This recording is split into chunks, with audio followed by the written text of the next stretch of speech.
Assalamualaikum warahmatullahi wabarakatuh. Saya Muhammad Nur Rashdan bin Ghazali dari unit BM2 PISMP 2530. Pada hari ini saya akan menerangkan satu tajuk, iaitu penguasaan literasi dari asas ke pemahaman kritis. Secara umumnya, literasi bukan sekadar kebolehan membaca dan menulis, tetapi melibatkan perkembangan berperingkat daripada kemahiran asas sehinggalah kepada tahap pemahaman kritis. Dalam pembentangan ini, saya akan menghuraikan dua tunjang utama literasi serta peringkat-peringkat penguasaannya berdasarkan konteks kurikulum. Dalam konteks kurikulum, fokus utama adalah pada bahagian 3, penguasaan literasi di bawah HPK2. Objektifnya ialah untuk memahami hierarki perkembangan bahasa bermula daripada peringkat rangsangan sehingga ke peringkat penghasilan. Ini bermaksud literasi bukan satu kemahiran yang statik, tetapi satu proses bertingkat. Bagi literasi membaca, terdapat 3 peringkat, iaitu peringkat prabacaan, peringkat bacaan mekanis, peringkat bacaan mentalis. Manakala bagi literasi menulis pula juga 3 peringkat, peringkat pra-menulis, peringkat mekanis, peringkat pelahiran.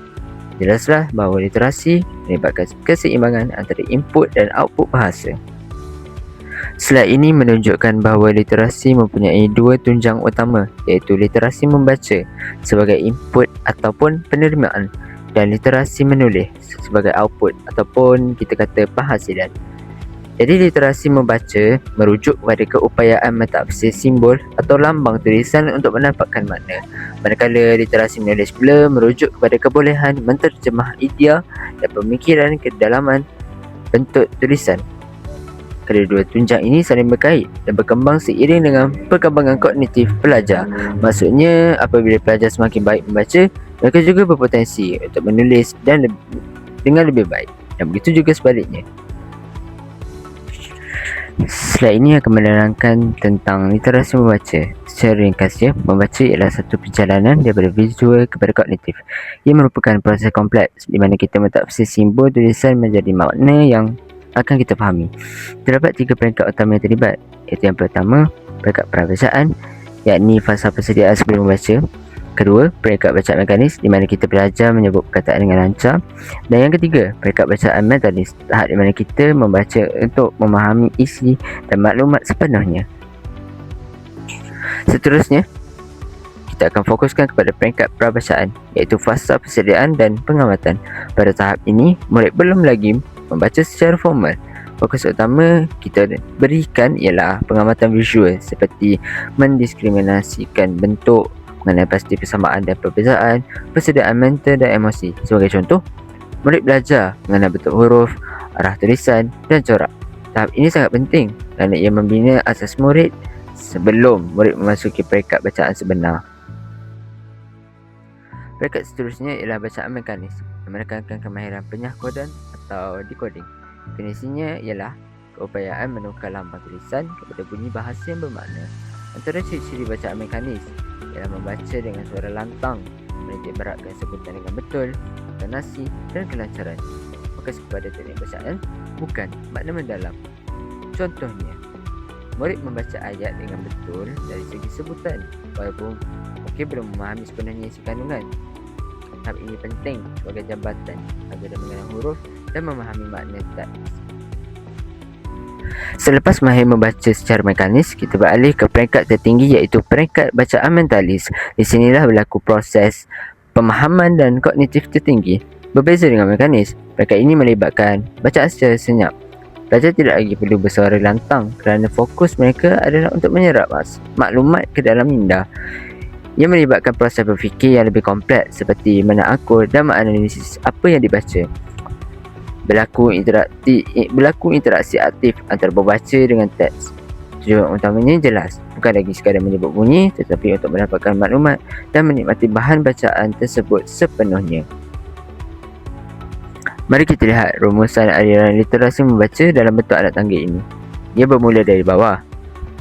Mana prabacaan yang pertama, mana pelajar sekadar melihat secara visual. Mekanisme di mana mereka mula menyebut secara vokal. Peringkat mentalis, peringkat kemuncak di mana mereka memahami secara intelektual.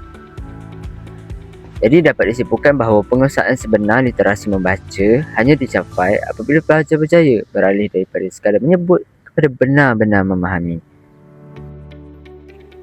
Sekarang, mari kita berpindah ke modul kedua, iaitu literasi menulis.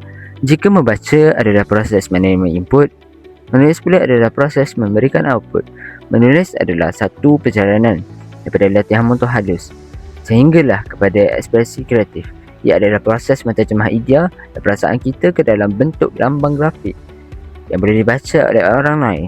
Terdapat 3 peringkat utama yang akan kita bincangkan, iaitu peringkat menulis, peringkat mekanis dan peringkat pelahiran. Kita mulakan dengan peringkat pertama dalam menulis, iaitu peringkat pra-menulis. Slide ini menunjukkan bahawa menulis bukan terus bermula dengan huruf A, B atau C. Ia adalah fasa persediaan motor dan koordinasi, di mana latihan otot tangan dan koordinasi mata tangan sebelum pelajar memulakan penulisan huruf yang sebenar. Aktiviti utama yang boleh dilakukan termasuklah latihan pergerakan tangan untuk mengasah motor halus, mengajar cara memegang alat tulis dengan betul, serta membuat lakaran bebas atau corak-corak asas seperti yang anda lihat dalam gambar ini. Asas yang kuat pada peringkat pra-menulis ini sangat penting bagi memastikan tulisan pelajar kemas dan tidak membanatkan mereka di masa hadapan. Seterusnya, kita beralih ke peringkat mekanis dalam penulisan. Jika tadi kita fokus pada pergerakan tangan secara bebas, sekarang kita masuk ke fasa penguasaan teknikal tulisan. Pada tahap ini, yang kita akan fokuskan ialah kemahiran pelajar untuk membentuk huruf, suku kata dan perkataan dengan cara yang tepat dan jelas. Fokus kita ada 3, kekemasan tulisan tangan, memastikan ejaan yang tepat dan penggunaan tanda baca yang betul. Sifat aktiviti di sini lebih kepada meniru dan menyalin. Tujuannya adalah untuk membiasakan otot tangan dengan bentuk-bentuk huruf yang standard. Peringkat tertinggi dalam literasi menulis adalah peringkat pelahiran, iaitu fasa ekspresi dan komunikasi idea.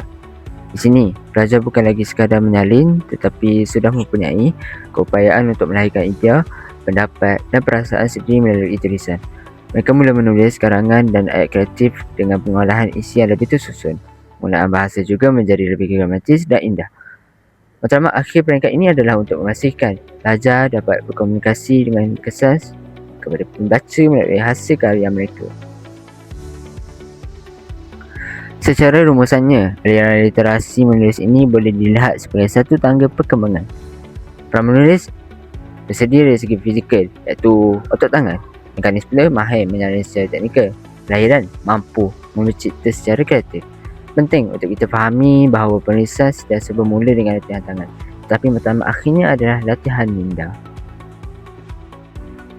Slide ini adalah nadi kepada pembentangan kita, iaitu matrix synthesis, yang menunjukkan hubungan timbal balik antara membaca, iaitu input, dan menulis, iaitu output.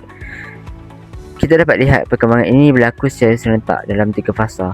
Fasa persediaan, iaitu melibatkan diskriminasi visual dengan membaca dan koordinasi motor dalam menulis.